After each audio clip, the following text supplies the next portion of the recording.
All right, so let's get into this topic. There's a channel called Terry Joel Jr. It's no spaces, all lowercase. Terry Joel Jr. And that guy is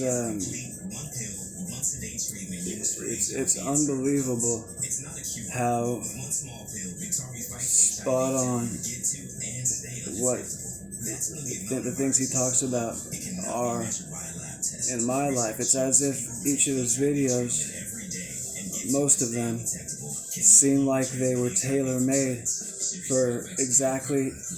Let me turn this TV off.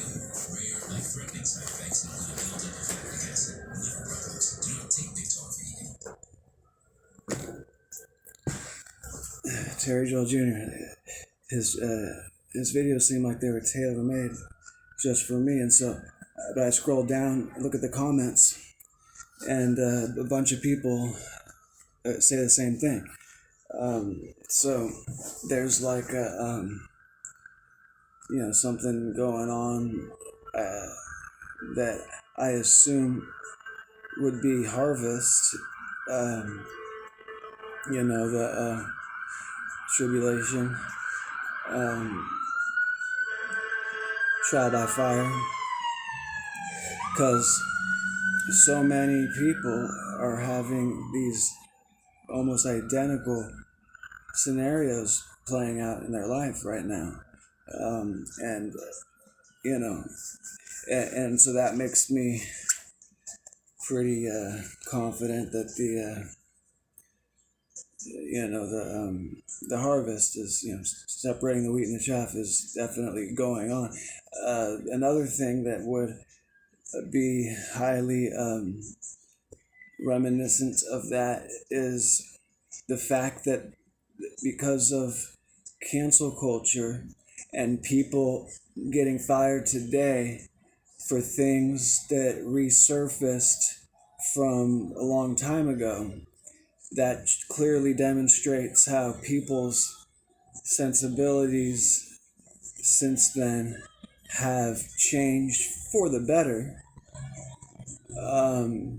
And so obviously what's known as a Great Awakening is a real phenomenon that is taking place and is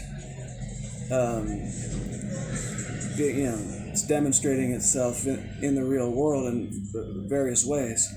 But that's one way you can feel pretty confident that it's legit.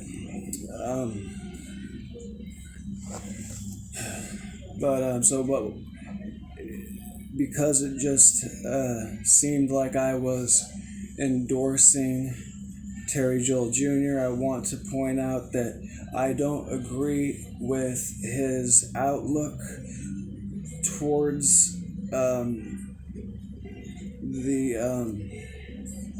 towards people. He views certain people like enemies. I don't view anybody as an enemy. I don't have enemies. No matter how much somebody would describe me as their enemy, I don't have any. What Terry is calling his enemies, I believe they're the very people that he's kind of expected to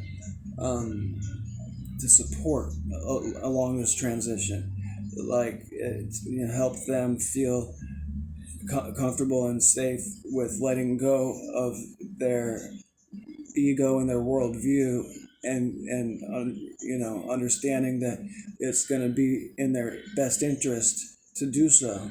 Because a lot of people are going to be desperately clinging on to some sense of normalcy and holding on to the things that they view as themselves, whether that's a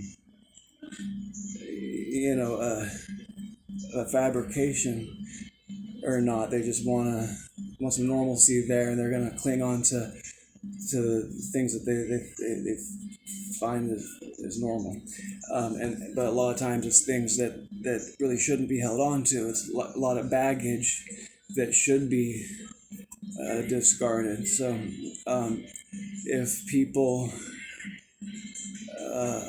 anyway, so yeah, Terry Joel Jr. He's definitely spot on in describing the events in my life, and a lot of other people are saying the same thing. He's actually a pretty popular channel for the type of message that he has. Usually people like that get censored. I was informed that anybody with in the millions of subscribers, those type of people like David Wilcock are actually being heavily controlled. They're not free to do say what they want to say and things like that, which makes complete sense. It makes me feel less terrible about the fact that I'm unable to be anywhere near successful in any of my attempts, because and that's what I thought I wanted, but ultimately I want to do God's will. So if I think I want something but God doesn't want that for me, then I was just wrong. I really don't want that, because ultimately I want God's will to be done. It's yeah, it's the way it is. Anywho, I I think this is the most acceptable basketball jersey for a white guy to wear, because the Celtics, those are basically my people, right? Anyway, let me know what you think down below. Hasta la vista, baby.